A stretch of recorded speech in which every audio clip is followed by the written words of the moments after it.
This video is a critique of the foreign policy school of realism, which recently got a lot of attention in the news media because of the war in Ukraine. Many prominent realists, such as John Mearsheimer and Henry Kissinger, have been giving talks and writing articles since then advocating for an end of Western support for Ukraine. The injection of political opinions in the news is something we're increasingly aware of, but it can be difficult to navigate, which is why I'm a big fan of Ground News. This website and app gathers related articles from thousands of sources in one place and provides context about the sources. On the homepage, you'll see a wide variety of news stories, but what's unique is every story is accompanied by graphs and analysis to show you the political bias, reliability, and ownership of the sources reporting. There are many news stories on Ground News that are an interesting read as an addendum to this video. For example, if you search for Henry Kissinger on Ground News, you will get a list of all the news outlets reporting on Kissinger's calls for negotiations with Russia from 2 months ago. And then you can go through the tabs left, center, and right to see how outlets of different political bias cover and comment on what Kissinger has recently been saying. Interesting here is that Kissinger recently changed his position and now argues for a NATO membership of Ukraine. And you can now again see how different outlets of different bias report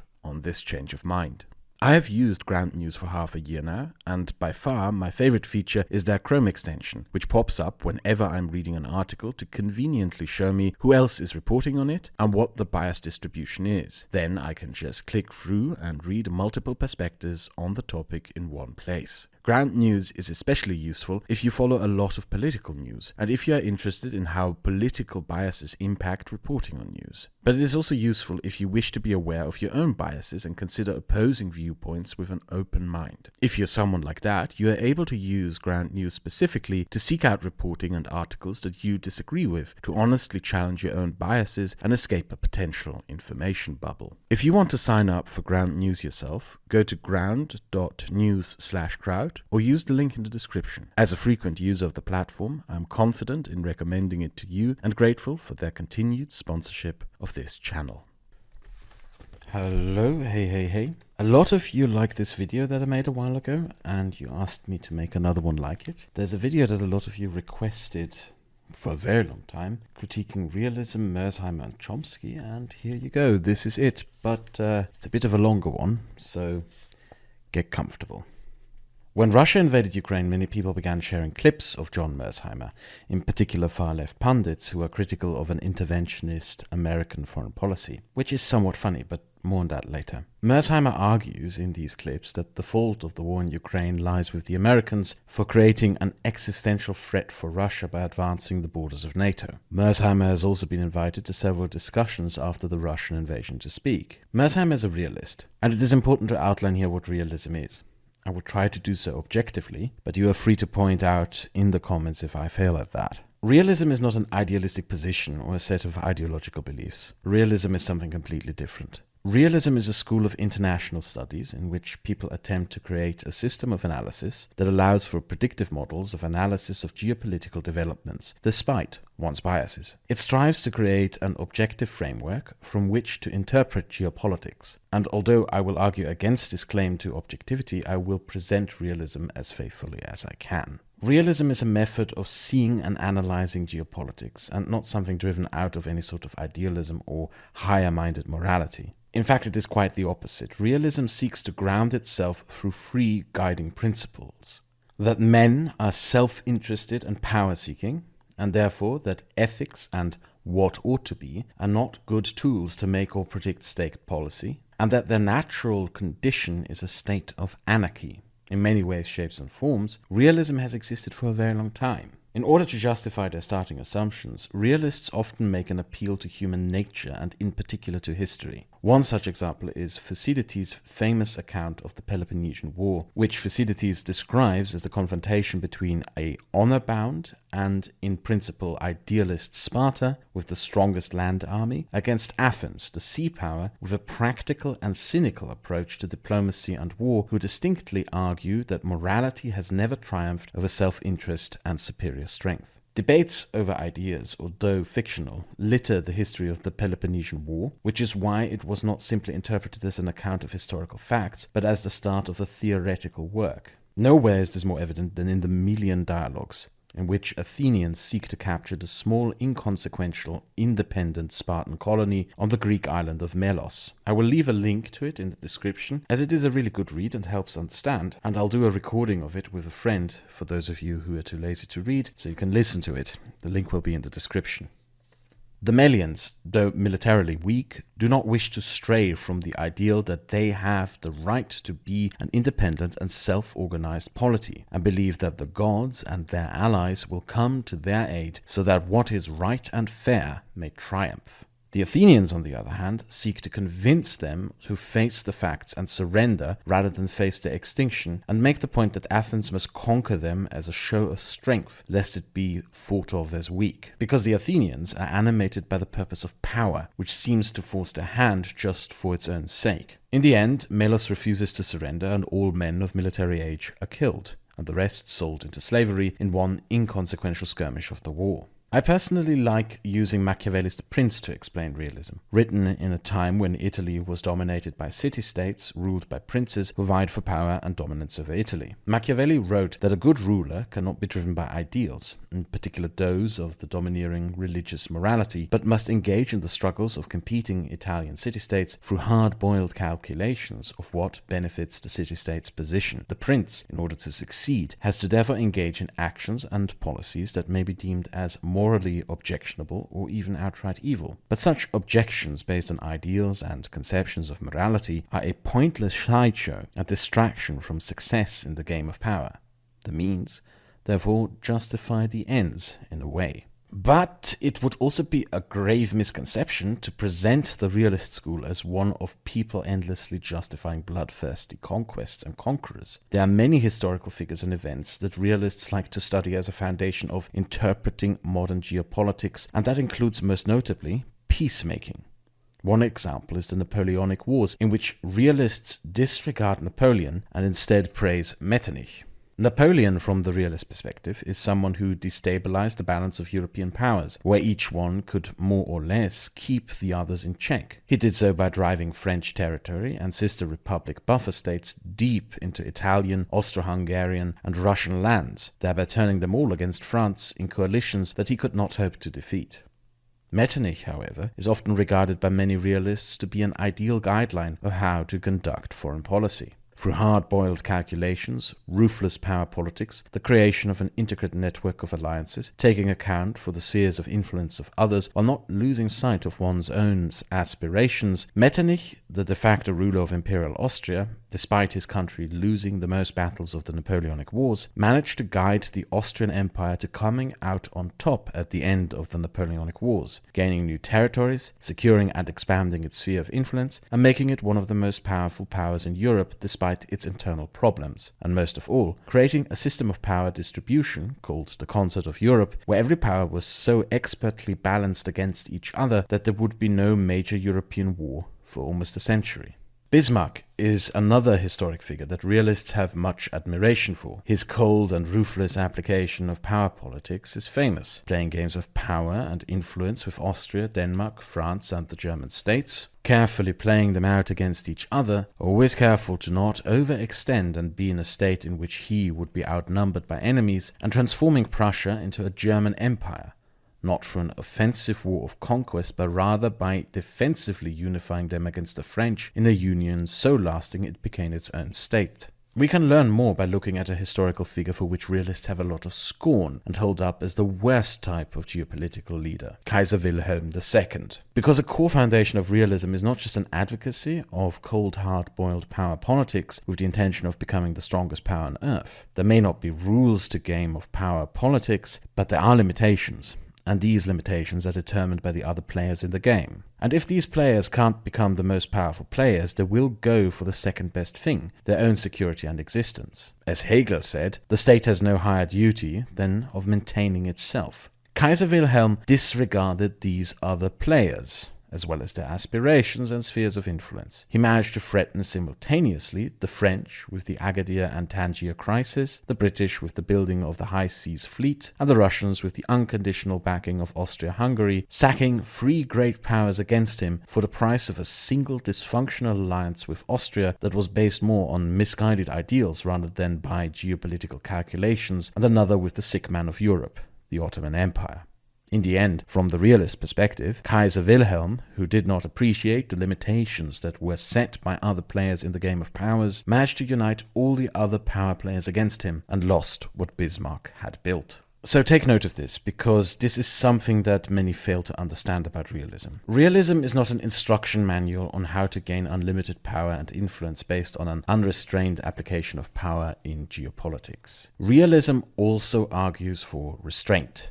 Realism argues that powers must appreciate that other powers also play the game of power. Realism argues that one should calculate one's geopolitical decisions of foreign policy in appreciation of those informal limitations set by other powers. To put oneself in their shoes before thinking to act to gain advantage, lest you lock each other in an inefficient and avoidable conflict. This very part is a weakness of the realist school. My friend Frog did a very good video presenting that weakness, and he helped me somewhat with this video, so I will leave a link to his video in the description here too. For my outline on realism, I'm going to use the author Hans Morgenthau, who is one of the founding thinkers of modern realism as a school of international relations and geopolitics. This is not to say that he is the only one or the most important. There are many other important realist thinkers. Morgenthau just happens to be the one that I read and am more familiar with, specifically his book, Politics Amongst Nations.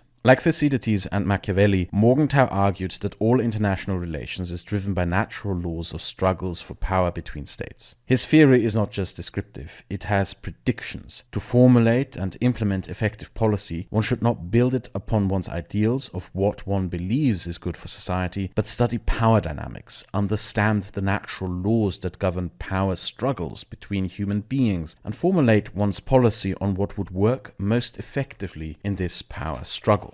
Morgenthau argued that nation-states are the foundation of all international politics, and that national interests were the main motivations behind all foreign policies, that the desire for and pursuit of raw power, at best to secure the existence and continuation of the state, was the reason for and by which nation-states engaged in the world to enlarge or defend their national interests. Power being defined by Morgenthau as the control over the minds and actions of men, in particular political power as the mutual relations of control among the holders of authority and between the latter and the people at large. Because of the fact that nation-states pursue an expansion of their sphere of influence in competition with others, insecurity and the threat of violence is a constant, ever-present state that will never go away. Hence, the full title of Politics Among Nations, the struggle for power and peace.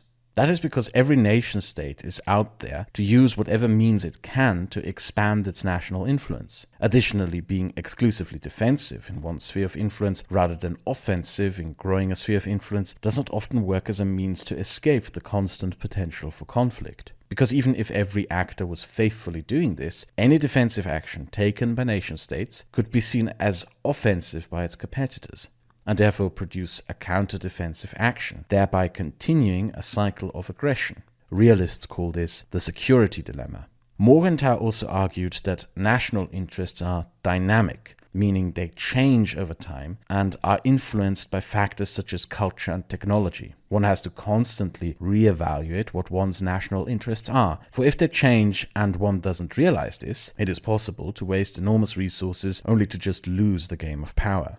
Let me give an example. After the end of Mongol rule over China, the Chinese spent almost 600 years fighting and trying to conquer the steppe peoples of Mongolia and Central Asia. It was in their interest at the time. They wished to secure themselves from the invaders of the past, and they wanted to make sure that something like the Mongol conquest of China could never ever happen again. But in doing so for almost 600 years, the Chinese neglected every other geopolitical sphere, such as their eastern neighbors. They neglected their coastlines. They lost spheres of influence over Japan and the rest of Asia. They neglected seafaring. They neglected technological developments in ocean navigation. They neglected new military technologies that were not useful in fighting steppe peoples. They neglected bureaucratic and institutional reforms. They neglected the new economic developments around coastal commerce. And they neglected the resulting cultural and political developments in societies. Consequently, they did not realize the significance of European imperial powers arriving. By the 1780s, the Chinese had successfully conquered and pacified Mongolia, Southeast Siberia, and the eastern parts of Central Asia.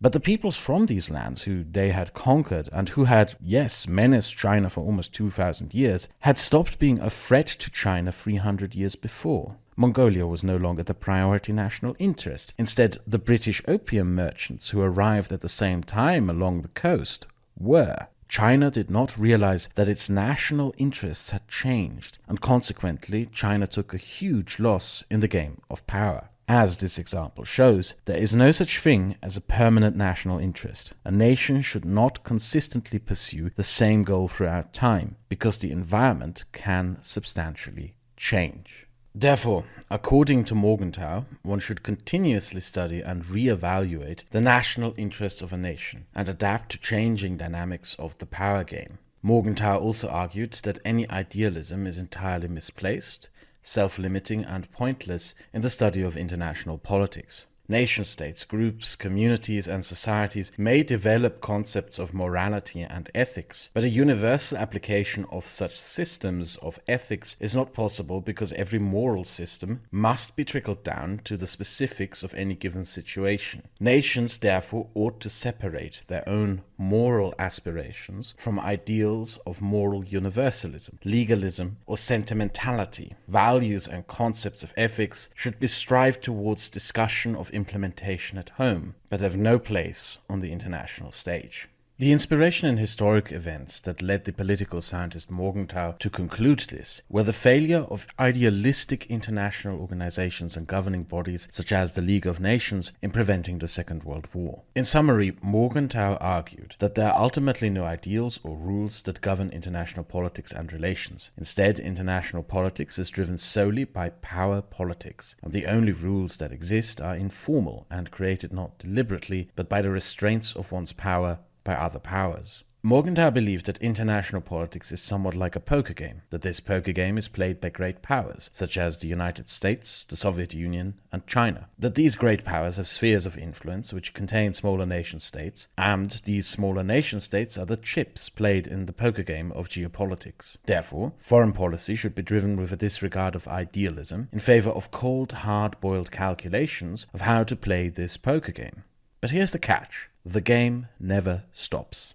From the realist perspective, nobody can ever win this game. The poker game is assumed to be endless. The poker chips are constantly exchanged in an endless power struggle. Nobody can ever fully enforce their ideals over others, because this power struggle is shaped by cold national interests in power. Great powers may sometimes lose their great power, and thereby lose their spheres of influence to new great powers, but geopolitics will always be dominated by great powers and struggles over their spheres of influence. The potential for violence and escalation, therefore, never stops. The realist also assumes that if all players gang up on one, that one will stand up and draw a gun before losing to everyone. And it is that potential for violent escalation that the realist wants to avoid at all costs, in particular in the post-World War II era of nuclear weapons.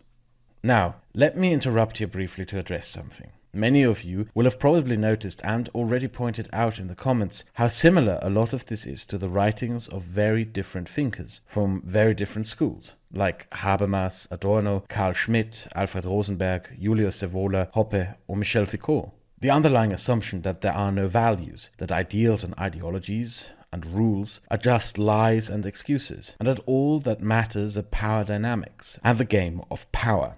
The fact that they all sound so similar is not a coincidence, and neither is it a testimony to the influence of Morgenthau. The reason why they all sound so similar is because of a shared historical experience. It is not a coincidence, but it is also not a conspiracy. They may all sound similar, they may have even partially read each other, but they didn't all conspire somehow to come to and promote similar conclusions.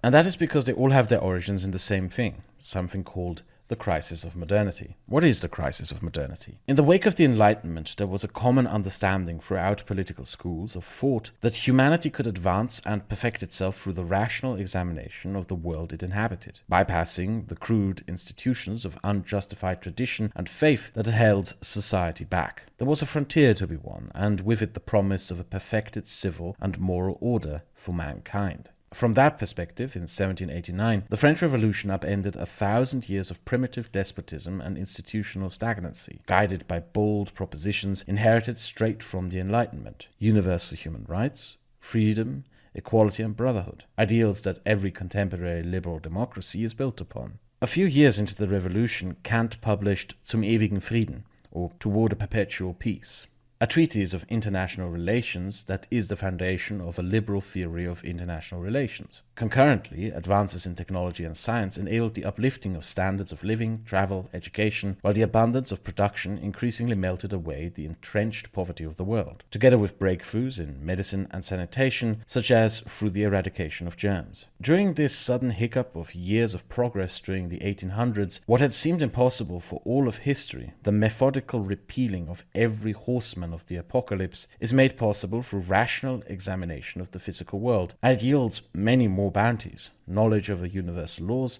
mastery over nature. Hegel, the prime example of this historicism of the 19th century, observed the spreading of the Enlightenment ideas and declared that the realization of human freedom is the ultimate goal of history, and that it will come to be through the creation of the perfect state. When he witnessed Napoleon defeat Prussia at Jena in 1806, he declared that this moment was the end of history.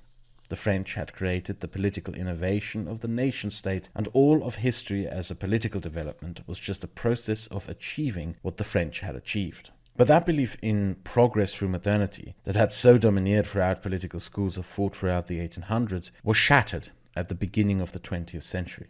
Verdun, the Somme, Passchendaele, Isonzo, Gallipoli. In the killing fields of the First Global War, where generations experienced mechanized death brought on by technological and scientific development, a war that was promised by those who believed in political progress that it would be the last war, only for their promise to be almost immediately broken by the Second World War, which industrialized the death process and spread it, by design, to civilian populations. It would be a mistake to assume that faith in modernity, which we understand as rationalist drives, was upended merely by the process of applied sciences. Almost every field is confronted at the same time by limitations of pure rationality. In mathematics, there is the foundations crisis, where formalists stand refusing proofs of the intuitionist camp, on the grounds that they require an infinite number of steps that can therefore not be reproduced formally. Yet this is how we proceed to build real numbers. Gödel throws the whole field into disarray when he theorized that the axioms of mathematics can neither be consistent or able to prove all true theories, sending all mathematicians ever since into an exercise of faith in their axiomatic systems. In physics, the quantum realm fractures the discipline into various schools, the schism being still unresolved. Among others, the uncertainty principle, that you can neither know accurately the position or the speed and direction of a particle, raises questions about the limits of rational observation and experimentation.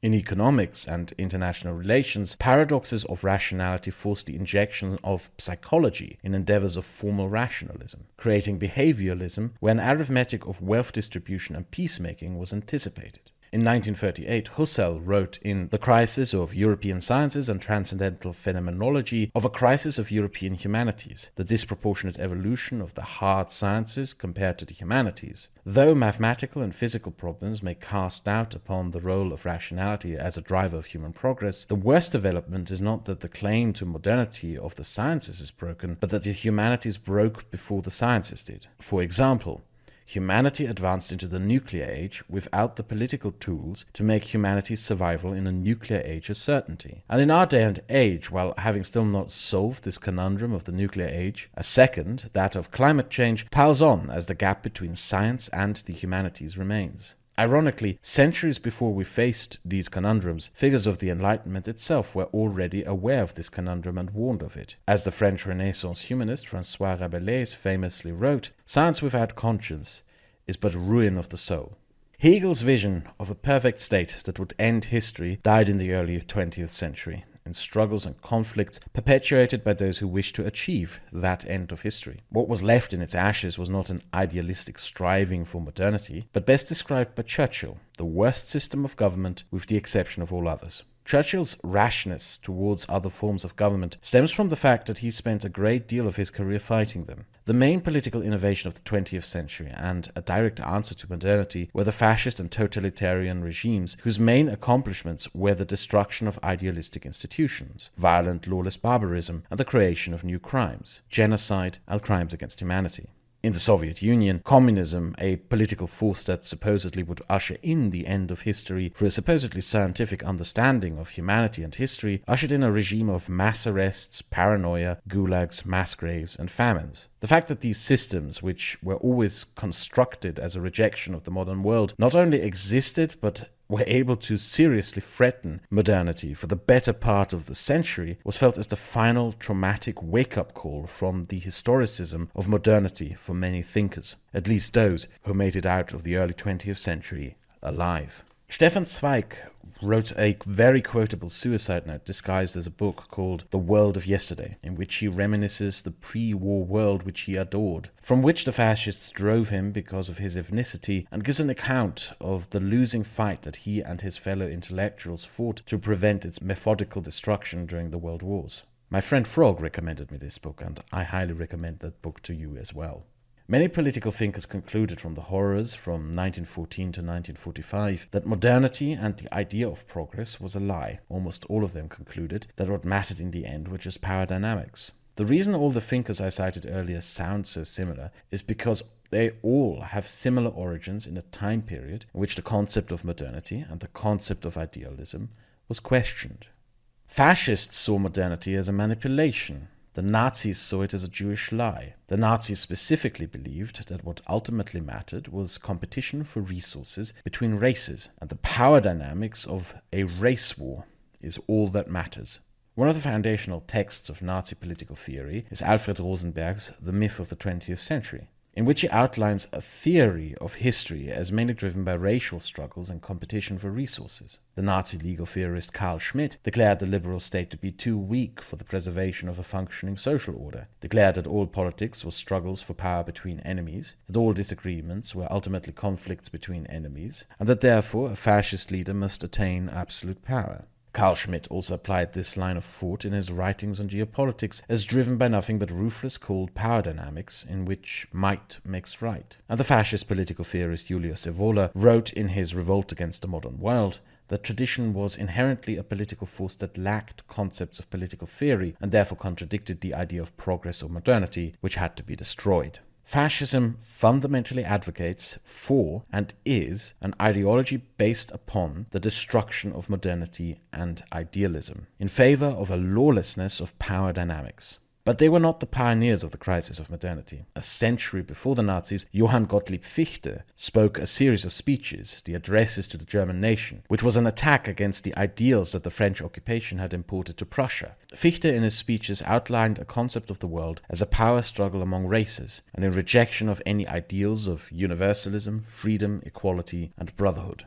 Adorno, Habermas, and Foucault were leftists disillusioned with Marx, because the material conditions for communism that Marx had predicted never came to be. They therefore abandoned the traditional Marxist historical materialism as a driving mechanism of history. They abandoned the concept of progress as well, and instead analyzed history with a focus on groups who had historically been oppressed, be it colonized peoples, ethnic minorities, religious minorities, or sexual minorities. They concluded that there were no ideals or rules, but merely the power dynamics of oppression and liberation from oppression. Hoppe was a student of Habermas, who merely used the same conclusions to advocate for the abolition of any state concept of rules and ideals in favor of a ruthless, lawless, anarchist capitalism. And finally we get to Morgenthau, who came to his conclusions when faced with the rise of the Nazis and even argued explicitly in 1946 that belief in human reason was deficient because of the rise of Nazi Germany. It would be a mistake, though, to think of Morgenthau as a Machiavellian figure instead of a tragic one. Morgenthau was a German liberal and supporter of the Weimar Republic. He lived through its collapse and the rise of fascism throughout Europe. He despaired at this, fled into exile in the United States, where he was confronted with an American unwillingness to face the outbreak of the Second World War and its consequences, right up until those came knocking at Pearl Harbor. He despaired at what he lived through and concluded that what he had witnessed had happened because liberalism and the liberal state was shackled by its own ideals and put in the same danger that had uprooted his life. Morgenthau therefore believed that liberal democracies of the world cannot engage in a foreign policy that is based on liberal ideas, that the liberal power of this world, the United States, must act ruthlessly and often against its own liberal values on the international stage to preserve itself. Contrary to his recommendations, though, Morgenthau did stand up to US foreign policy makers in the name of his own morals on more than one occasion. For instance, he was one of the first academics to object to the Vietnam War. In 1966, in The Purpose of Political Science, Morgenthau wrote that the US had overlearned the lessons of realism and lost sight of the appropriate legal and moral limits to the application of power, and was even fired from his post because of his protest. In the early days of the Cold War, he was an opponent to policies of containment that could frivolously make enemies of the USSR. In the first edition of Politics Among Nations, he argued, "The changed structure of the balance of power has made the hostile opposition of two gigantic power blocks possible, but it has not made it inevitable," and considered a bipolar world having the potential for unheard of good as well as for unprecedented evil. At first he noted that bipolarity would fix in place the balance of power, alliances no longer being able to decisively affect it because of the sheer mass of the two superpowers and their ability to hold states in a bloc even against their will, thus creating spheres of influence. But in the third edition of Politics Amongst Nations, seeing the new bloc of unaligned nations, the experience of the Korean War, he prescribed that Moscow and Washington should adapt their policies to the wishes of their allies if they wanted to draw maximum strength from their support. To summarize his view, the United States are a poker player, Western Europe and South America are its poker chips. The Soviet Union is a poker player, Eastern Europe and Central Asia are its poker chips. And in order to secure a lasting peace, stability and liberal democracy itself, American foreign policy must be focused on securing its own sphere of influence, while parallel to that, not infringing on the Soviet sphere of influence. The end goal of this realist foreign policy is to find and maintain a balance between global powers.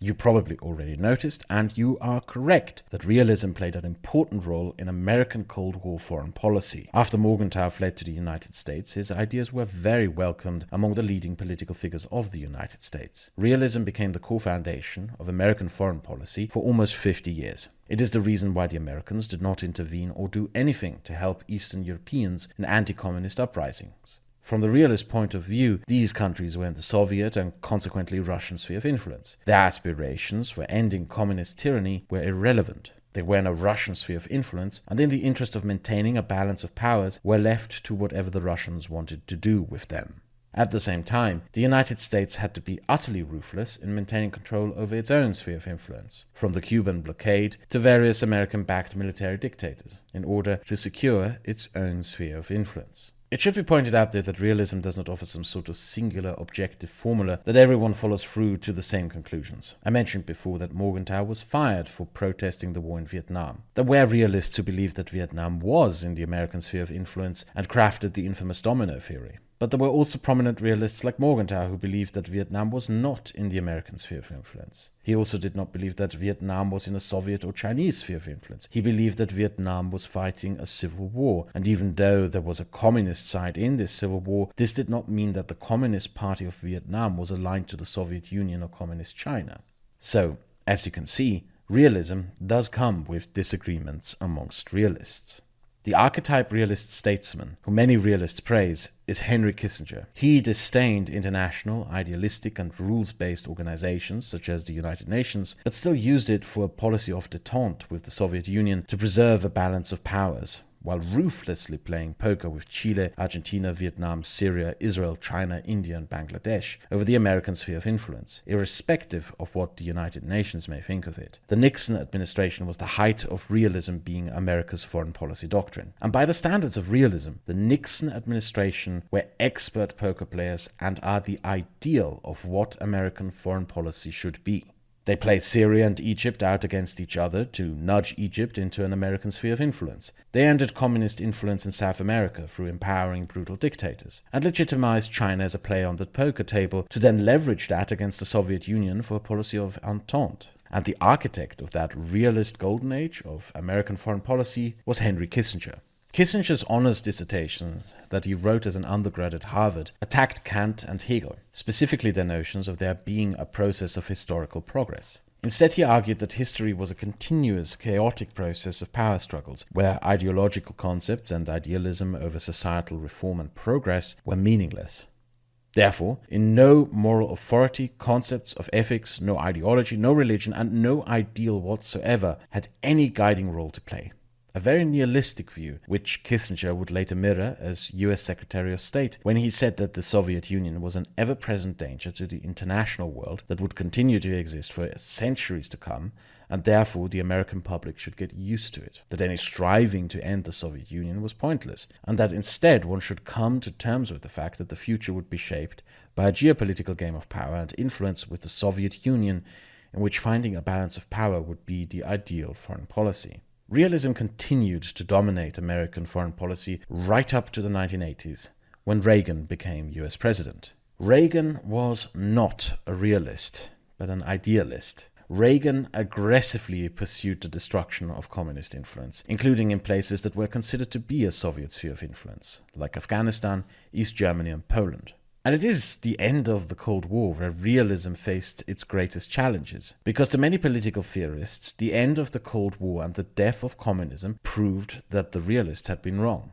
Under the Bush 41 presidency, a new foreign policy doctrine was formulated from the success of the Reagan administration that saw the United States as the sole superpower, protector of the world's democracies, and the policeman who intervened when undemocratic regimes violated international rules. Bush also wanted Europe to sort out its own affairs and to refocus American attention on building deeper ties and alliances in East Asia instead of Europe. The ultimate goal of this would be in the long term to repeat with China what had happened to the Soviet Union. Under Clinton, the US returned to realism. That may sound surprising to you, but yes, many forget that the Clintons are students of Kissinger. So we saw a return to a foreign policy largely based on realist assumptions under the Clintons. The US had a guiding role over Europe, India was insultingly dismissed as a Russian poker chip, and Russia could do whatever it wanted to do to the Chechens, and most of its neighbors had to tie in line with Russia. Bush 43 was part of a new conservative political school that evolved from Reagan, the neoconservatives. Believing that Reagan's aggressive idealism had ended the Soviet Union, they advocated for an even more aggressive idealism, that America must enforce its ideal globally, and the worst violators must be militarily removed. As much as I want to try to be objective in this video, I think most of us can agree that that one was, in particular, a disaster. Obama was confusing. He basically tried to mix everything. Best example, he was a realist on Assad, who was permitted to massacre entire cities, while being an idealist on Gaddafi for threatening to massacre a city. He supported the Arab Spring, then backed those who undermined it, while doing an Iranian nuclear deal. He claimed to leave Europe to sort out its own affairs, but then he applied a realist foreign policy in Ukraine. Yes, many forget this, despite what Russian propagandists may tell you. In actuality, the Obama administration's policy on Ukraine in 2014 was that Yanukovych should stay in power and that Ukraine should remain in a Russian sphere of influence. Obama basically tried to use every approach and therefore ultimately did not achieve much at all, because his foreign policy lacked focus. Trump was a nationalist isolationist who shunned any and all idealism, but also shunned realist ideas. America had no values to stand for, but America also should not have a sphere of influence, only money to make through defense contracts and trade deals. His foreign policy soured American relations with her ideals-based allies and empowered the world's authoritarians. I personally would argue that a combination of Obama's misguided realism on Ukraine and Trump's isolationism played substantial roles in encouraging Putin to invade Ukraine. And now we have Biden. It is kind of too soon to tell, but I think he is picking up the project of Bush 41. I believe Biden would like the Bush 41 project to be the common bipartisan foreign policy of both American political parties for the rest of this century. Or at least until communist China collapses, since that seems to be its end goal. Realism still exists as a school of foreign relations and geopolitics. It does sometimes get limelight and even influence in American foreign policy. But ever since Reagan, it has to share the table with other foreign policy ideas. In the post-Cold War era, a core tenet of realism has essentially become that the ideologies of the poker players have become irrelevant. The fact that Russia is no longer the Soviet Union is therefore irrelevant. Now that may sound weird to you, but to the modern realist, in many ways, ideology itself is irrelevant, be it the Russian Empire, the Soviet Union, or the modern Russian state. From the realist perspective, these are just flags. They're just symbols representing a great power or a poker player. In some ways, the ideologies professed by nations are seen as nothing but national makeup or costumes, trends and fads that change with time, while the underlying geopolitical power struggle never changes. From the realist perspective, ideologies do not matter anymore, and whatever ideologies the rulers of Russia claim to believe are irrelevant, because internal political developments do not matter. What matters from the realist perspective is that Russia is a great power, and that great power has a sphere of influence on the poker table that others ought to respect in order to find a balance of powers. And because of that, when looking at the war in Ukraine from the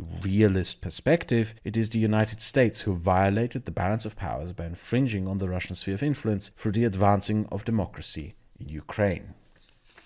Over the course of the last year, ever since the Russians invaded, and ever since people started posting Meirzheimer clips or repeating his talking points, I have no doubt that we have all seen many enraged Ukrainians, Poles, Finns, Lithuanians, Estonians, Latvians, Belarusians, Czechs, Hungarians, Romanians, Bulgarians, and Kazakhs who find realist talks, including those of Meirzheimer, to be almost offensive. I am sure there are some of you in the audience right now as well. From the perspective of Meirzheimer, all of you are in a Russian sphere of influence. And because of that, for America to maintain a balance of powers with Russia, it is in the interest of the United States that Russia gets to have a say in your politics. European realists are also outraged by this. From their realist perspective, Russia has no place in European politics. But European realists often forget that Meirzheimer is not a European realist. He is an American realist. Meirzheimer argues from a position of wanting to preserve an American hegemony as the great power of the Western Hemisphere. And from that perspective, America should try to preserve the status quo of the Cold War. And what you, the European realist, thinks is irrelevant. Meirzheimer does not consider Europe to be a poker player, but merely a bunch of poker chips to be divided between the American and Russian spheres of influence. So, I hope this description of what realism is was objective and accurate. If you believe I failed, you should feel free to point that out in the comments. I look forward to reading them. But with that explanation out of the way, there is something that I need to address, something that is somewhat of an elephant in the room. And it mainly has to do with you, the subscribers. Namely, those of you who asked me to make this video. And that is because most of you specifically asked me to make this video in response to Marxist pundits, publications, and politicians who started repeating realist talking points and posting Meirzheimer clips. I will not do that. I'm sorry, but I believe that doing that would be a waste of time. And if you have watched this video so far, you will probably understand why. These Marxist pundits are basically promoting a political theory that has its origins in American Cold War politics and that argues for an American hegemony over a sphere of influence. And I'm pretty sure that most of them are too stupid to even understand that. If you actually look into what Meirzheimer proposes and not just watch selected clips through confirmation bias, you will find that the reason he opposes Western support to Ukraine is because he believes the Americans should concede Eastern Europe to becoming a Russian sphere of influence as part of a deal America can make with Russia as an alliance against China. I think many Marxist pundits that have posted Meirzheimer clips recently or repeated his talking points don't realize that Meirzheimer is by no means left-wing, but belongs to a political school of old-school conservative American Cold War warriors, a la Nixon and Kissinger. back during the Cold War era, Marxists were in fact some of the harshest critics of realism. They described realism as little more than a thin veneer to disguise imperialism. The very fact that Marxists these days are repeating realist talking points is an absurdity. These modern Marxist pundits of our day and age, to illustrate just how clownish this is, are literally advocating for the foreign policy school that is the cause of the Cuban blockade and Pinochet's coup. You may now understand why I believe that it would be a waste of time to address them or to make this video about them. They are either too stupid to understand what they are advocating, or they are just cynical. When Noam Chomsky, Jeremy Corbyn and Jean-Luc Mélenchon suddenly started arguing a realist position the moment Russia invaded Ukraine, I believe the only time you should waste on them is by pointing out that they are entirely dishonest and cynical. They themselves used to argue against realism, especially concerning the Cuban blockade. If you want to make sense of why they do this, I think you will get a far better insight by looking into something that Chomsky did in 2014. Back then he was given an award for his linguistics work by a Czech university. He then toured the Czech Republic to give various talks. During these he said that the Czechs suffered far less than the South Americans during their military dictatorships, basically arguing that the Czechs were exaggerating how much they suffered under their communist dictatorship and the Soviet occupation. Chomsky, in describing Czech history, magically begins in the 1960s and cuts out the Stalinist era of the 1940s and 50s, during which tens of thousands of Czechs were murdered, as if it never happened.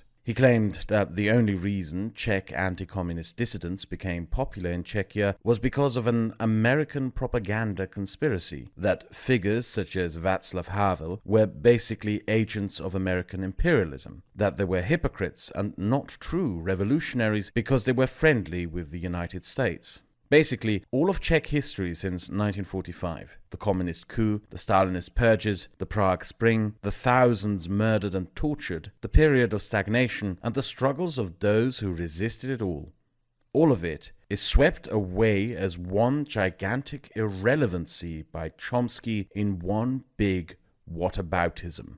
One can paraphrase Chomsky's attitude towards the Czech people basically with a "I will conveniently erase and ignore the suffering you endured throughout your history, demean and belittle those who resisted your oppressors, and in the end ask, but what about something South America, because you Eastern Europeans are irrelevant brats who are just ungrateful for what the benevolent Soviet Union did for you."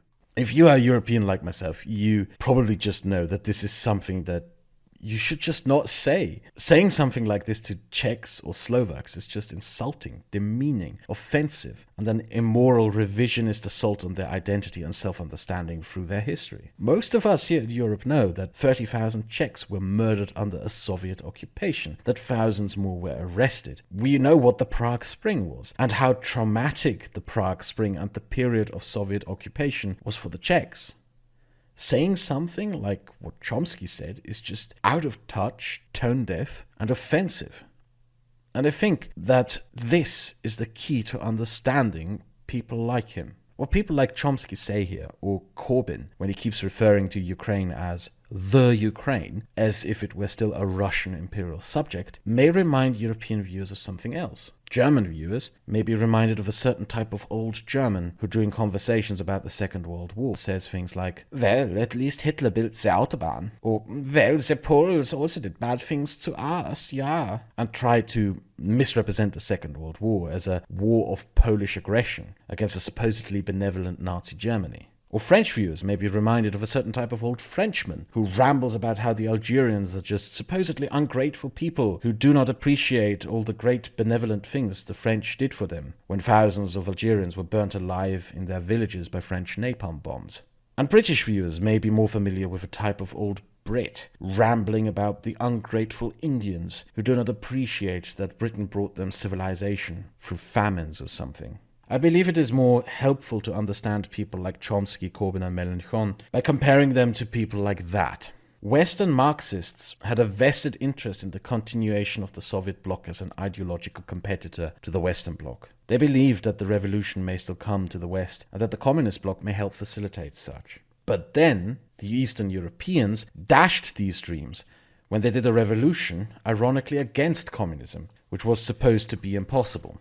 Many Western Marxists have never forgiven Eastern Europeans for ending communist tyranny in Europe. I think some Eastern Europeans may not even be aware of that. Your history, your struggles, your cultural identity, your political developments, those are all irrelevant to many Western Marxists. Most of them don't even speak a single one of your languages. The only thing that matters to them is that you committed that cardinal sin in 1989. To them, you are just traitors and ungrateful brats. It is for these reasons that this segment of this video is so short. I know that some of you specifically asked me to critique Marxists who are throwing around realist talking points since the Russian invasion of Ukraine. And I will not do that.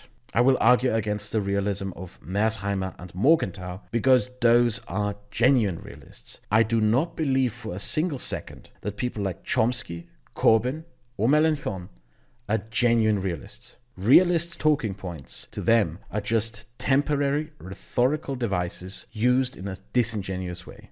They are not motivated out of any genuine political principle or theory, but out of a spiteful grudge held against the peoples of Eastern Europe.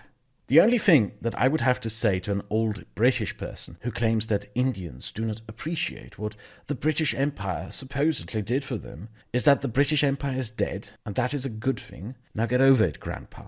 And in that same vein, the only thing you should say to a Chomsky or a Corbyn is that the Soviet Union is dead, and that is a good thing. Now get over it, Grandpa. So, before I end this segment and go into my critiques of realism, I kind of want to end this segment by quoting someone.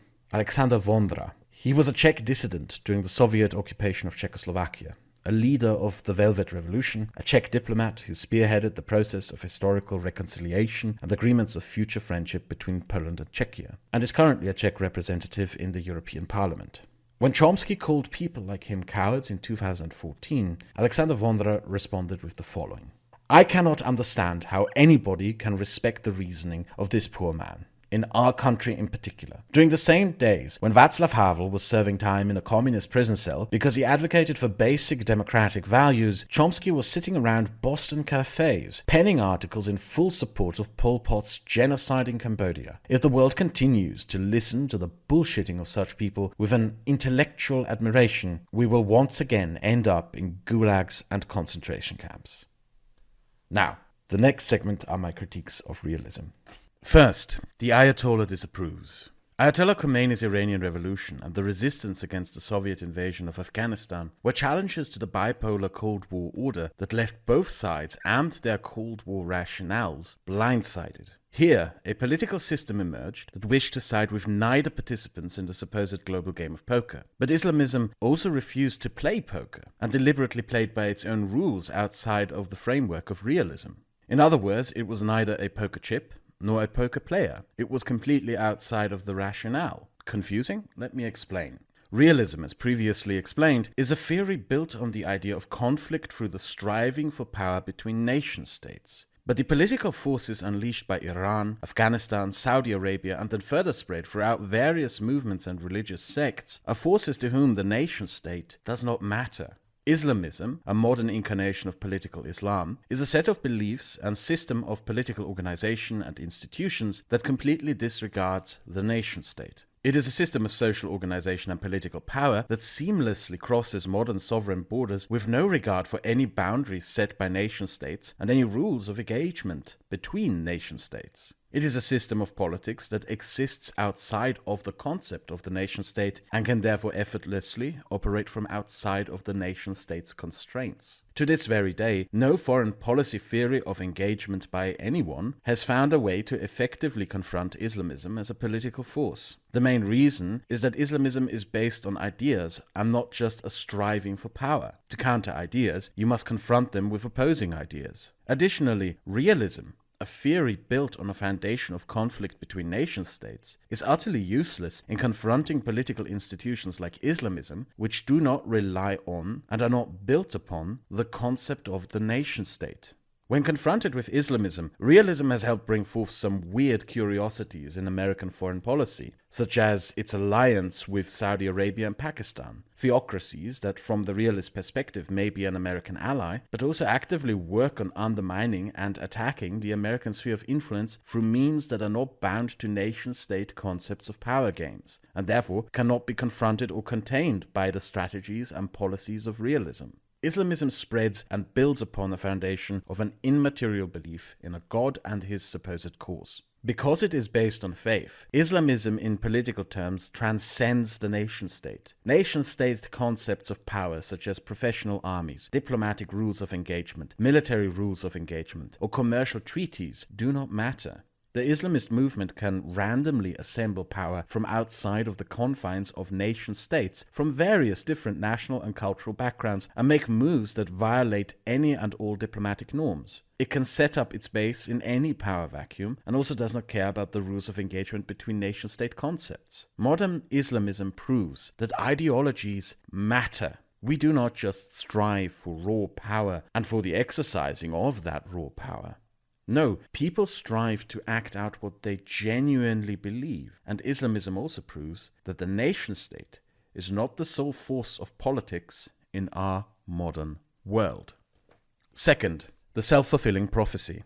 To most of you who have watched my previous videos, the fact that I am a critic of realism is probably not surprising. I am largely an adherent of institutional economics. I believe that the most deciding factor in political development are institutions, ergo the internal political developments of societies. Institutional economics is about the study of laws, social contracts, and economic structures of the past and present societies to develop policies to improve societies based on what is proven to work through observation and examination. Anyone who studies the development of institutions and believes that there is such a thing as political development by either progress or regression through policy will inevitably come into conflict with the schools of thought spawned by the crisis of modernity. And that includes realism. My biggest gripe with realism is that to the realist, internal developments do not matter and are irrelevant. It is very tempting to adopt offensive realism when looking at the world of geopolitics, to see the world like a nation-building strategy video game. The idea that one can base foreign policy on hard-boiled, rational, and almost mathematical calculations or on predictive models built on observed behaviors, as most modern economists do. Doing so provides a sense of certainty and security. But the way realists boil down politics to nothing more than analyzing power dynamics reminds me of something else. In economics, there is a phenomenon called physics envy. This is when economists pursue the goal of boiling the study of economic success or failure down to hard-boiled rational calculations with predictive power that mimic the predictive power of theories in the natural sciences and ultimately fail. Crafting such models provides a sense of security, but it is ultimately a false sense of security. Numerous economic theories have been built in attempts to create rational mathematical formulas or behavioral models for economic success, which however ignored an incalculable or overlooked social factor and therefore failed to predict an economic crash. To ignore internal social, cultural, and political developments, as realists demand one does, is certain to, and has in the past, ignored enormous social variables that completely disrupt the equation. One of the most glaring things about the previous example of the emergence of Islamism as a political force is that realism was entirely unable to predict it. Not because of a miscalculation through the use of the formula or the pursuit of power among nation states, but because the formula itself is flawed, because it fails to account for internal development. Internal political development, be it cultural, political, demographic, geographic, technological or other, is one of the most deciding factors in understanding geopolitical developments. And many conflicts, which realists would like to explain away as a mere pursuit of power by nation-states, are in fact the result of internal developments. One of the pre-Cold War statesmen, much admired by realists, is Metternich, the foreign minister and de facto ruler of the Habsburg Empire during and after the Napoleonic era. Through a hard-boiled, calculated application of power politics, Metternich managed to become the most powerful statesman in Europe and secure a balance of powers in post-Napoleonic Europe. But from Metternich also comes his famous quote, "You can do many things with a bayonet, but you cannot sit on it." Metternich presided over a police state that attempted to crush and subdue any revolutionary nationalist political sentiment, which happened to be the preeminent force of internal political development of that age. And to do so, he needed a bayonet, which was his police state. But he could never sit on that bayonet. His police state had to continuously subdue internal political developments expressed through the desires of the German people to have a unified nation state, and the various ethnic groups of the empire to have their own nation states. These political developments kept boiling beneath Metternich's bayonet like under a pressure cooker until they finally blew up in 1848, a year of Europe-wide nationalist revolutions known as the Spring of Nations. The Spring of Nations, in return, spawned numerous conflicts, most prominent among which are the German Wars for Unification with Austria, Denmark and France, the Balkan Wars for Independence, Balkan nationalist wars over territory, a Hungarian uprising, several Polish uprisings, the Italian Risorgimento, or Wars for Unification, and they may have also contributed to Arab uprisings against the Ottoman Empire. I would argue that the realist claim of the world inherently being a place of inevitable conflict is in some ways merely a self-fulfilling prophecy in a circular logic that spawns that conflict through its own policies. By ignoring or even subduing internal political development in favor of seeking a balance of powers on a global stage, it enforces a social stagnation that hinders political development, thereby leaving the demand for political development to boil like under a pressure cooker, to later explode, to create the very world of conflict that realists insist isn't caused by the process of internal political development that they so deem as irrelevant. Third, the death of communism. I bet most realists are sick and tired of this one, but I had to bring this one up. I'm sorry. But yeah, the era of offensive realism being the predominant force of American foreign policy ended when the Soviet Union collapsed and the Cold War came to an end. Ever since, realism has mostly been confined to being mainly an academic topic of discussion in the field of international politics and in political science. And many realists today put a lot of effort into rebuilding the credibility they lost when the Berlin Wall came crashing down. This is because the collapse of the Soviet Union disproved the core tenet of the realist theory, namely that conflict was an inevitability and that the world would continuously find itself in a state of game of power between leading nation states. Remember Kissinger's justification for his foreign policy, that the United States would find itself in a conflict with the Soviet Union for centuries to come and therefore had to enforce a balance of powers. That was proven false. Previously, I pointed out that ideologies matter.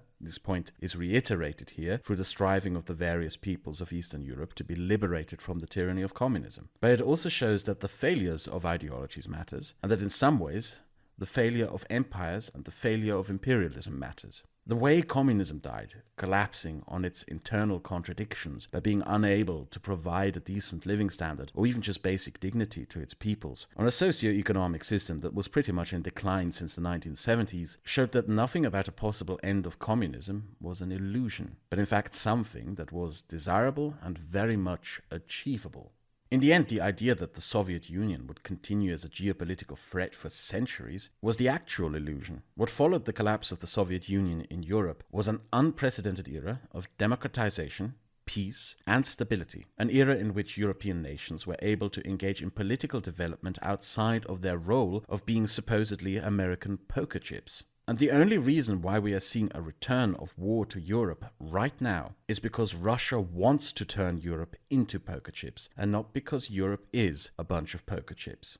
The Europeans created the European Union, an institution whose existence is meant to destroy the balance of power games that has drawn this continent into so many catastrophic wars. Rather than striving for spheres of influence and balances of power, European nation-states are encouraged to reconcile, overcome historic enmities, and cooperate. A process successful between Germany and France, Germany and Poland, Germany and the Netherlands, Poland and Ukraine, Italy and Greece, Greece and Bulgaria, Czechia and Poland. Many American realists either pretend the European Union does not exist, argue for its dissolution, or predict its imminent collapse and return to a Cold War era American sphere of influence. There's a good reason for this. The idea of a national cooperation between the poker chips outside of a sphere of influence tears the realist idea of a great poker game of power to shreds. Cold War realists therefore often have contempt for transnational organizations like the European Union, Mercosur, ASEAN, or the African Union.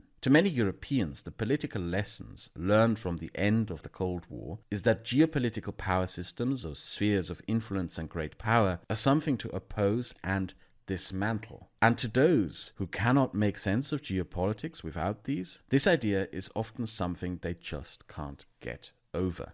Ironically, the realist reaction to the collapse of the Soviet Union was to propose a continuation of realist foreign policy by artificially continuing the potential for conflict between nations and great powers. Some of those proposals were just outright bizarre to say the least, such as a proposal to artificially prop up and continue the Warsaw Pact to ensure two different competing geopolitical power blocs in Europe, who could then continue to vie for power in Europe and thereby create an artificial balance of powers in Europe between East and West. Basically, a demand to create a potential for conflict and war in Europe, not for any real ideological purpose, but just so that the game of power can continue forever, no matter the cost. Or a really bizarre proposal by John Meyersheimer in 1990 to give an arsenal of nuclear weapons to a unified Germany to create an artificial balance of power between European nuclear powers. Yes, this was actually proposed. This is not a joke. He actually proposed this. Basically to recreate the geopolitical environment that led to the First World War, but with nuclear weapons, and promising that it won't lead to war because there's nuclear weapons.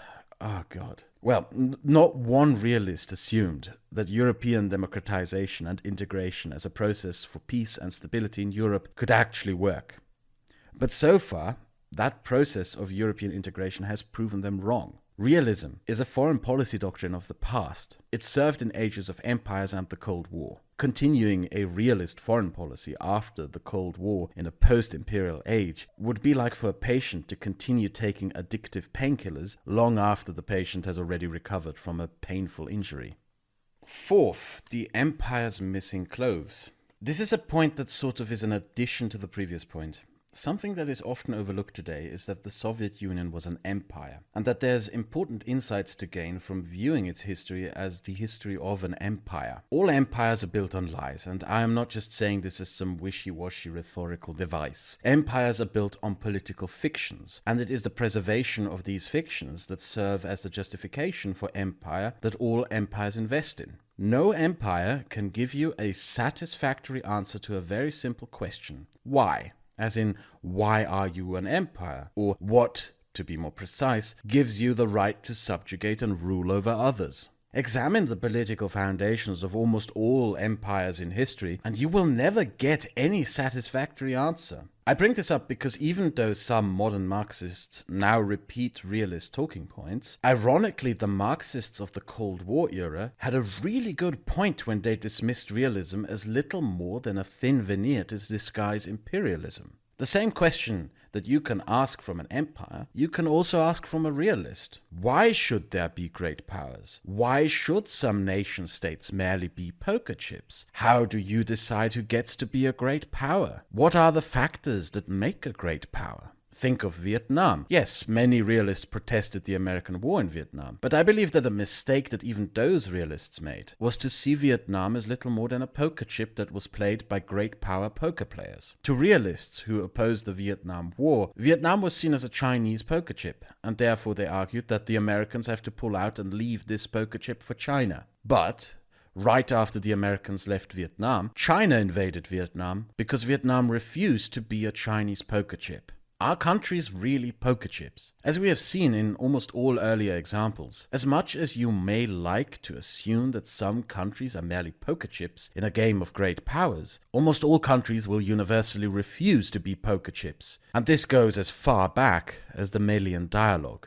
From the Malians to the Vietnamese, throughout history, idealism consistently persists despite the ambitions of power of those that disregard idealism. Most claims to great power today are built either on claims of ideology or on claims of history. The United States claimed to be the great power of democracy and almost instantly drove that claim into an Iraqi ditch. What possible humanitarian or geopolitical reason could there still be to continue the blockade of Cuba? It is in our day and age really just an unnecessary cruelty.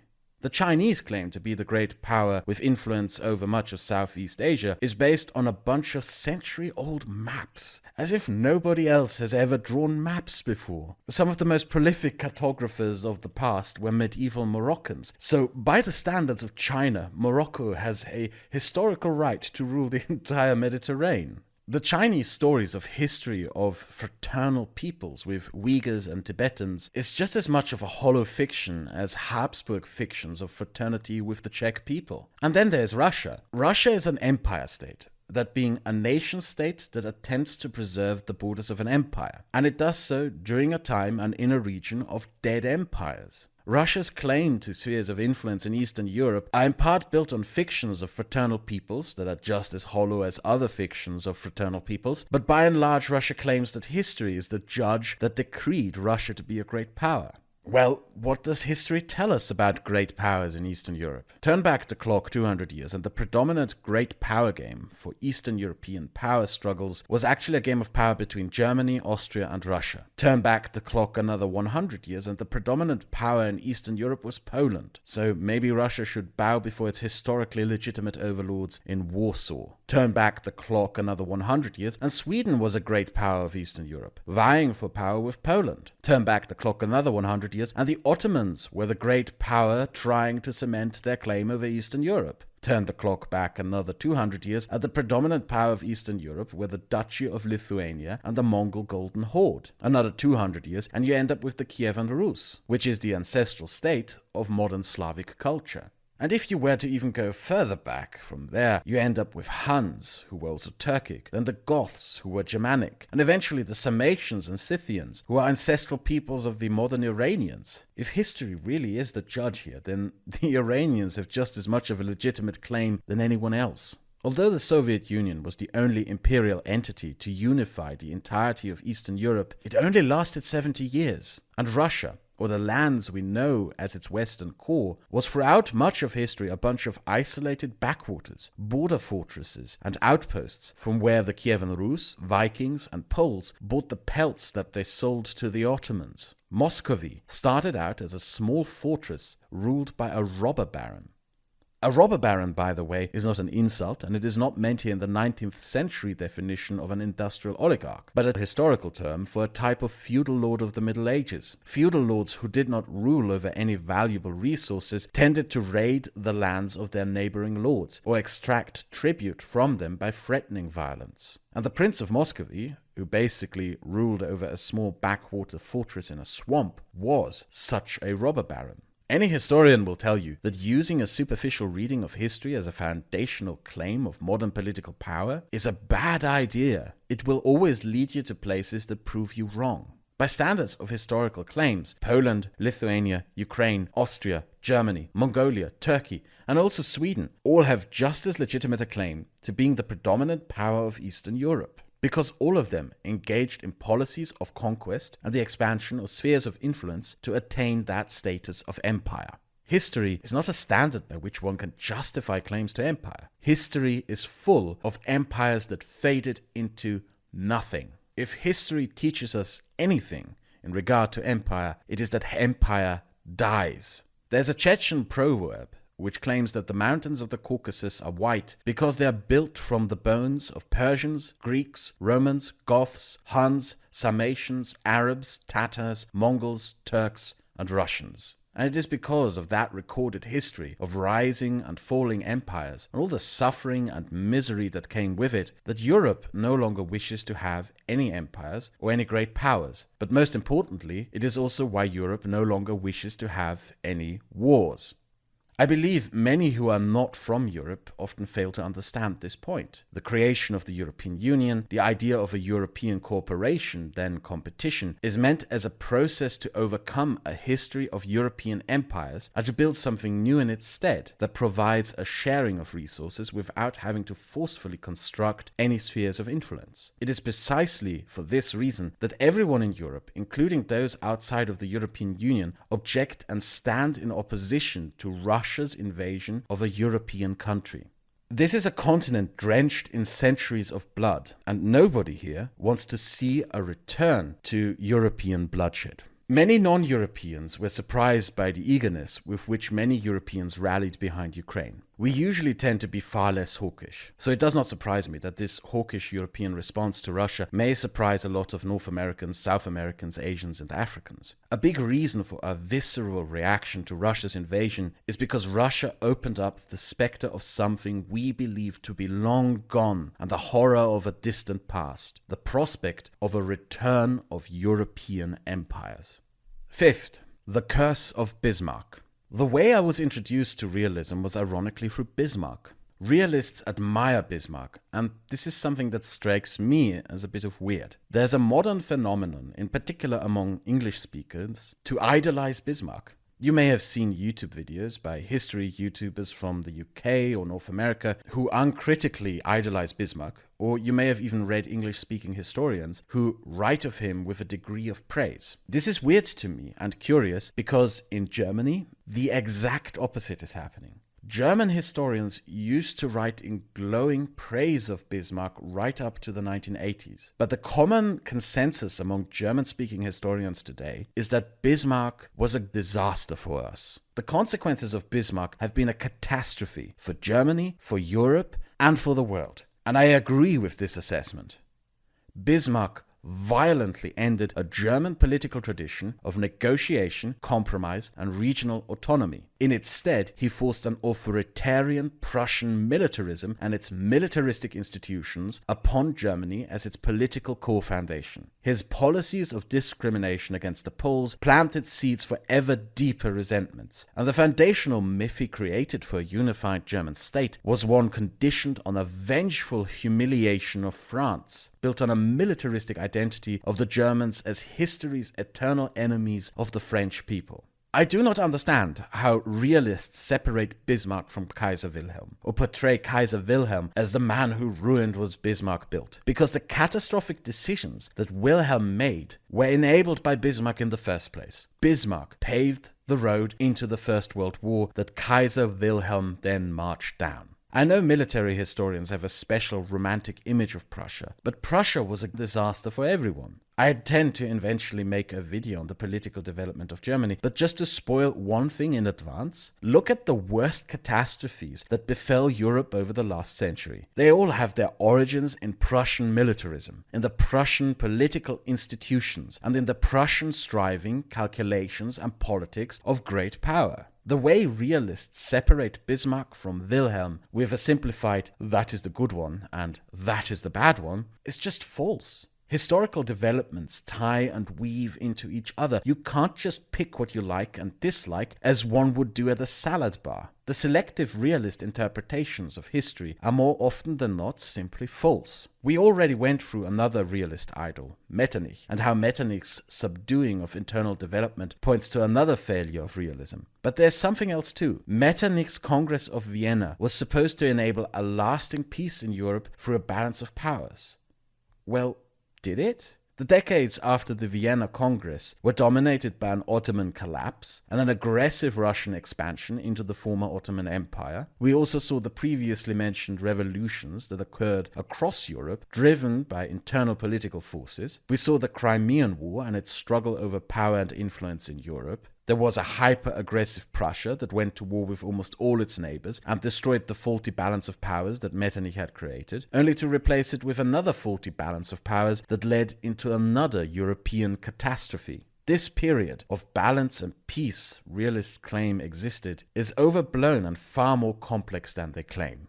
And we often do not even mention how outside of Europe it drove a brutal European colonial expansion and wars throughout the world, which many realists just pretend like they never happened. Realist calculations, though, were one of the main drivers of that colonialism, especially in Africa, where many participants wanted colonies not just for resources, but to undermine the power structures and ambitions of others. The supposed balance of powers and peace in Europe just led to European power players taking out their frustrations on unfortunate peoples outside of Europe. The system of power balance were exported to Africa through the Berlin Conference. They were not previously a part of Africa and were artificially established there through imperial power games by Europe over a power balance. Realists are guilty of something that every single person interpreting history, including myself, is guilty of: selection bias. Anyone who does not admit to this is lying, by the way. And it is the main challenge of all of us who interpret history to be aware of this and to not ignore the historical events that challenge our narratives of interpretation. These were my points of criticism on realism. Feel free to voice your disagreements in the comments. And now at the end of this video, I'd like to share an alternative perspective on the origins of the war in Ukraine, the perspective of internal development. As mentioned before, I come from an almost completely opposing perspective to realism, so it probably does not come as a surprise to you that I disagree with it. Not only am I an idealist, but from my perspective, internal development is the most important factor in political development, and a determining factor also driving geopolitics. As such, I believe that this war was mainly driven by internal forces. When I look at Ukraine, I do not simply see a poker chip that merely exists to be played with by greater powers at their leisure, just as little as Vietnam or Afghanistan were poker chips. As much as you may wish to see Ukraine as just a poker chip, it will refuse to be such, and consequently also refuse to be played as such in any hypothetical game of great powers. I do not believe that the origins of this conflict lie within notions of great power or spheres of influence. I believe the origins of this conflict lie within the internal political and economic developments of institutions in a post-Soviet Europe.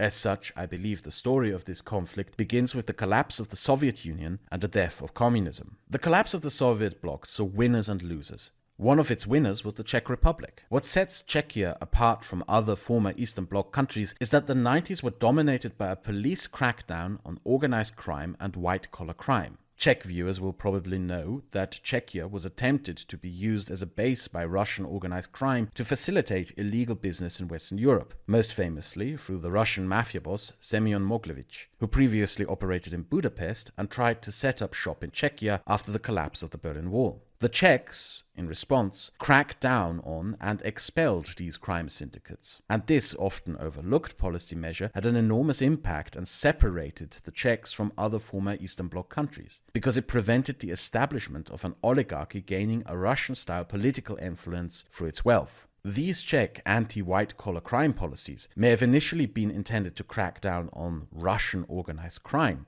but were also in the end used to crack down on oligarchic structures in general. They therefore had the wider effect of purging Czech institutions of corruption. There are still some figures in Czechia that one could call oligarchs, or kind of oligarchs, such as Andrej Babiš, a Czech business owner who during the communist regime was a spy against anti-communist dissidents, and after communism built a business empire by acquiring a former communist agricultural and chemistry company, Agrofert, and from there expanded to become influential as a right-wing populist political figure. But compared to other Eastern European oligarchs, his power is very limited. He mainly went into politics to save himself and his wealth from ongoing corruption investigations into his various business dealings, rather than to acquire more power. The Czechs, then, without a post-Soviet oligarchy controlling the economy and influencing politics, set out to build open economic and political institutions and managed to build an economic structure that enabled educated professionals and independent entrepreneurs, while also building a functioning, free representative republic that guarantees the liberties of its citizens with separation of powers under rule of law. Prague is seen today as one of the leading cities of the emerging European tech industry, rather than just some shabby corner of Eastern Europe. In fact, the Czechs are increasingly seen as a leading innovator of Europe, and have even overtaken Western European countries in modernization and development. In contrast, one of the post-Soviet collapse's biggest losers was Hungary. In Hungary, corruption and white-collar crime festered deep into the economy and state, thereby creating a system of clientistic favoritism in political institutions. The economy is run by a handful of oligarchs whose wealth is based not so much on entrepreneurship as on favoritism and backroom deals with the state. As an example, the aforementioned Russian mafia boss Semyon Mogilevich was able to continue his business in Budapest during the late 1990s, after being unable to run his crime syndicate in Czechia. In Budapest, he ran human trafficking, illegal prostitution, and finance scam rackets until he had to leave Hungary due to getting the attention of the FBI. Accomplices of Mogilevich, like Alexei Lugokov, were able to continue operating in Hungary after Mogilevich was gone. The Hungarians built a functioning state after the collapse of the Soviet Union, but the callousness with which corruption was treated allowed for an oligarchy to be rejuvenated under the rule of Viktor Orban. The state is run by an autocrat who uses the oligarchy to gain far-ranging control of national media to disguise his undermining of independent civic institutions, a system that is only kept from collapsing by European Union subsidies, which the European Union is currently debating if it should cut down. As the leading example of this system, we can use Hungary's richest man, Löring Mészáros. He was a gas station fitter in the 2000s and went from that to being Hungary's richest man within just a few years. But this is not a romantic rags to riches story. Löring Mészáros is a high school friend of Viktor Orban, and that is the source of his wealth. When Orban became prime minister, Mészáros opened a construction company, and his construction company proceeded to receive state contracts for building bridges, stadiums, and other public infrastructure. Löring Mészáros is basically a state-subsidized billionaire created purely through insipid nepotism. Among the winners and losers of the Soviet collapse, Russia and Ukraine both initially fell into the same loser traps. The Soviet-era industries were seized by ruthless and often criminal Soviet-era bureaucrats, who used these to create a clientistic system of favoritism with the state. Throughout the 90s, politics in both Ukraine and Russia was mainly the plaything of oligarchs. However, the big difference between Russian and Ukrainian political development is Putin. When Putin came to power, he managed to subdue the oligarchs in Russia and made these oligarchs subservient to the policies and demands of his newly reinforced, centralized, authoritarian Russian state. A system that is eerily similar to the Kremlin system of Imperial Russia. But this development in the mid-2000s is where Russia and Ukraine also took different paths. What happened in Russia did not happen in Ukraine. In Ukraine, the Ukrainian wannabe Putins, Kuchma and his successor Viktor Yanukovych, failed at their attempts to subdue the oligarchy and build a centralized authoritarian state. Twice.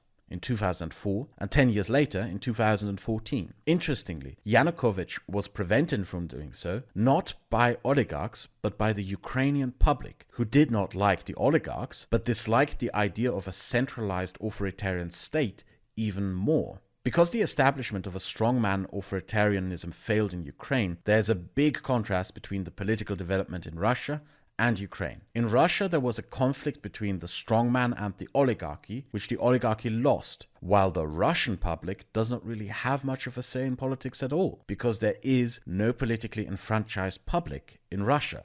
In contrast, in Ukraine, political development, especially since 2004, has been mainly marked by a conflict between an oligarchy and the general Ukrainian public, with the authoritarian strongmen increasingly eliminated from the picture. This is not to say that Ukraine is perfect, but there is a substantial difference in political development here. Ukraine developed a politically enfranchised public. Russia does not have a politically enfranchised public. The predominant internal political struggle of Ukraine is between the public and the oligarchy. The predominant internal political struggle of Russia is between the autocrat and the oligarchy. The Putin regime sometimes refers to Ukraine as an anti-Russia, and in many ways this is actually correct, especially if you rephrase it to Ukraine is an anti-Putin Russia. Both countries in political development made the same mistakes at the beginning of the post-Soviet era. But Russia ended up creating a strongman dictatorship, while Ukraine ended up with an enfranchised public. This is a thorn in the side of the Putin regime. I have no doubt that Putin pursues the conquest of Ukraine out of fantasies of empire as well, but I do believe that the political development of Ukraine also factors in, because Ukraine, as it currently stands, is a window for Russians where they can see what life would be like in a country that is not governed under the Putin system. I'd like to end with a final note on political development in Eastern Europe. In Western Europe, some of us unfortunately like to look down at Eastern Europe as backward, as that place that is recovering from communism. Those countries that supposedly have yet to learn to be like us in Western Europe. This is not true. In fact, I would argue that the opposite is true. Eastern Europeans are actually ahead of us in political development. Let me explain to you why I believe this. A core political struggle that we all, not just in Europe, but in democratic societies across the world, face is a confrontation between oligarchy and democracy. Neoliberal policies since the 1980s have generated huge wealth, but they also generated an enormous wealth inequality. Throughout the world's democracies, what we are increasingly seeing is the formation of small, wealthy oligarchies that increasingly challenge the political norms and institutions of liberal democracy. And Eastern Europe, well, they are ahead of us. After the collapse of the Soviet Union, an extreme neoliberal policy of shock therapy was placed upon much of the former communist bloc. In essence, to use a term from gaming, Eastern Europe did a speedrun through the process of creating an oligarchy that we in the West are only just undergoing. The development into an extreme wealth inequality and the development of tying private wealth together with political power happened faster in Eastern Europe, and in many ways Eastern Europe already underwent a development that we in the West are still to face. And once you realize this, then you will also realize that the politics of Eastern European countries is far more important than many assume at first. Figures like Putin, Yanukovych, and Orban are a warning of what can happen when oligarchy wins that struggle. Eastern Europe is not a window into a backward past. It is a window into the political struggles of our future. We should ask ourselves, facing our own struggles in wealth inequality and oligarchy, if we wish to do something more along the lines of what the Czechs did, or end up like Russia under Putin, or do something entirely different. The very political struggle that caused this war, a struggle between oligarchs, strongmen, and the public in Ukraine and Russia, will be something that we could face too. Yanukovych is not some backward Eastern tyrant who could never happen in Western Europe. No, he is a challenge we will face in our future too. And to an extent, we already do. It is eerie to me how Yanukovych's campaign manager was also the campaign manager of Trump and basically imported a post-Soviet methodology of oligarchic power politics into American politics. The reasons for this war are not to be found in Cold War era assumptions of great powers, because the future is not the past. The causes of this conflict lie in the recent past and present politics. Geopolitical conflicts are not spawned through lofty notions of international power games. In this case, they lie in the political developments that are a consequence of oligarchic challenges to public sovereignty. And if you ignore these internal developments, and do not try to learn from them to avoid their consequences, you will doom yourself to facing that very conflict yourself at home. Thank you for watching this video. If you want to discuss this video with the community, do not forget to join our Discord server. Link is in the description. I also very appreciate it when you share my videos around with your friends or on social media with your followers. If you want to support my channel, you can do so by becoming a channel member, or by becoming a patron, or by making a donation via PayPal or Ko-fi. Links are all in the description. Since YouTube has demonetized every video I ever uploaded, and I never made any ad revenue from any of them, any donation from you, no matter how little, is very appreciated.